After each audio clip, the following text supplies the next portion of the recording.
Well, now that it's fall, we got a blustery day here in Brookport, Illinois. Step 1, uncover truck.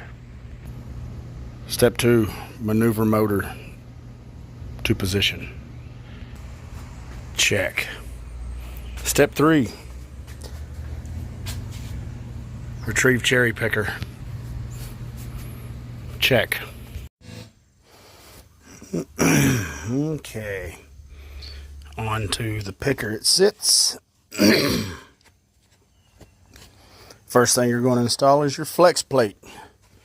We've all seen a splint on a finger. That little piece of metal between the foam and your finger that gives it rigidity and strength. Excuse me.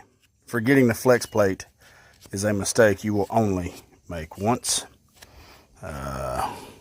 I have done that, and it was on a motor and transmission that really shouldn't be in a truck, that size motor. But needless to say, I had to pull everything back out while I was hooking up the headers. That's how far along I got. So if you don't run a flex plate, that's fine. 4 or 5 starts, and you'll be dragging your starter down the road by a wire, because it will break your aluminum bell housing. And that's just what they do. Okay. So, this is the 28-ounce harmonic balancer. And it appears that our counterweight is on the bottom, roughly between 4 and 7, right? So, I'm looking. And here's the counterweight on the flywheel. Yeah, I didn't do this, guys. This is store-bought this way. Here's the counterweight. If it's between 4 and 7, I assume we want this counterweight back here opposite, because if you line it up, the whole thing's just going to fly all to crap, I bet. So, I'm going to assume right here. 4 and 7, roughly, translates to 10 and 1, right? 11 and 1. 4, 5, 6, 7. Yeah, 10 and 1. 10, 11, 12, 1. So, there's the next one, and I don't think it's there. I think it's here. So take note of that if you're working on a 28 ounce. I think your counterweights have to offset. Alright, we got our oil pressure extension, oil pressure sending unit extension, whatever you want to call it. This thing, 22 bucks online, totally worth it, keeps it away from that. You got the flywheel on. Folks, I don't know. They say this can only go on 1 time, but I was able to line the holes up 6 times.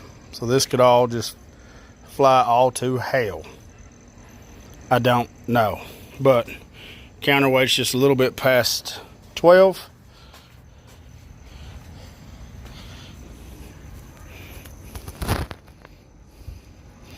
Counterweight's just a little bit past 6, opposite direction. I don't know. Well, that's a problem.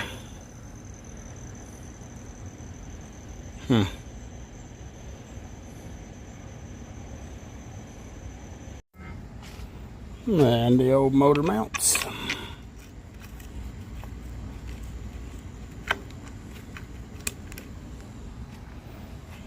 Now we'll do the other side. And now we'll button them up. So after some common sense with my nameless friend here, I will call him Patrick O'Toole. So we're going to put this baby in, and we got to looking. Freeze out plug. And we agreed that could be a son of a gun to replace once it's in there. So, do it right the first time. I mean, my goodness, I'm not walking. I got other things to drive, so this can be done correctly. We'll get that pulled out, show y'all how to do that with a slide hammer here shortly, maybe. And we were also kind of critiquing the Hencho de Mexico flywheel here. It's a solid looking weld. I mean flex plate. You know what I meant. You know what I meant.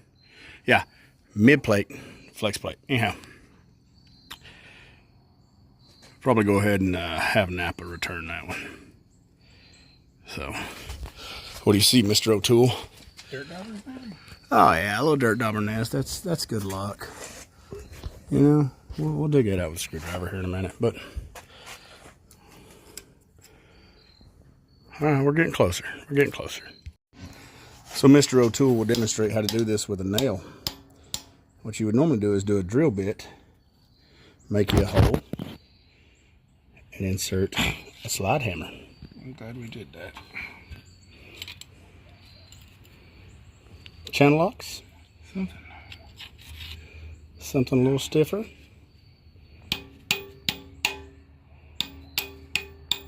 Don't use the right tool. Use the tool you got laying around. Well, and the thing is, most people just drive them in with a socket and leave them in the block, you know?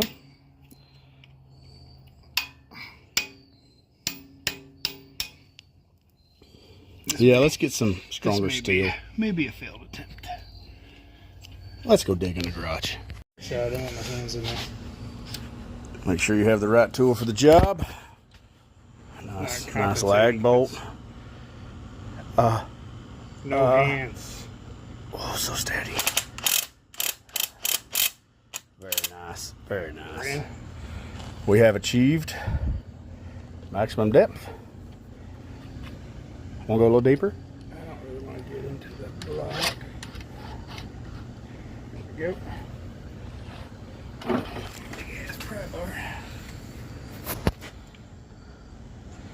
Now it's all about the angle.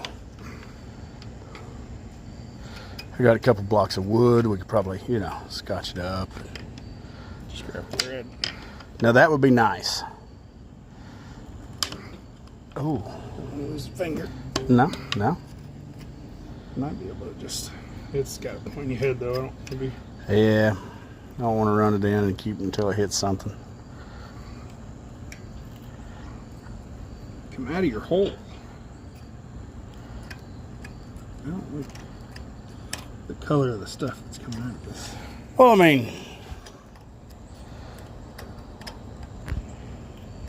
It's not an oil jacket. no, it is not an oil jacket.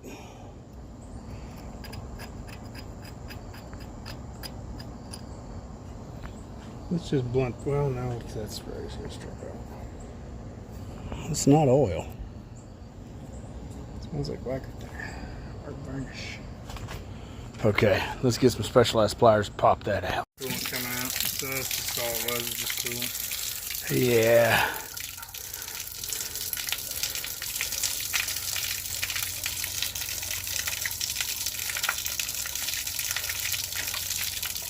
Flushing it with the hose because some of that stuff was discolored and I was worried.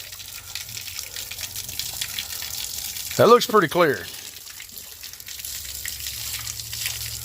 Oh, there's the gooey stuff. What is that?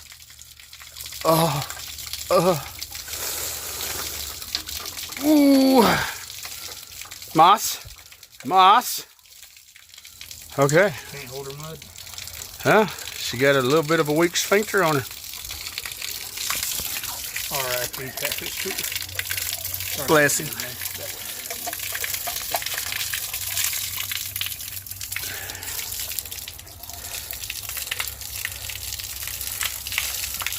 Yeah, that's the weird crap between the walls.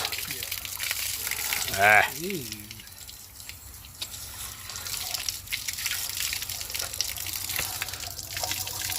Smells like coolant. We'll probably poison a few dogs and cats and canaries. Got my shoes wet. There it is. Oh, she cleared up.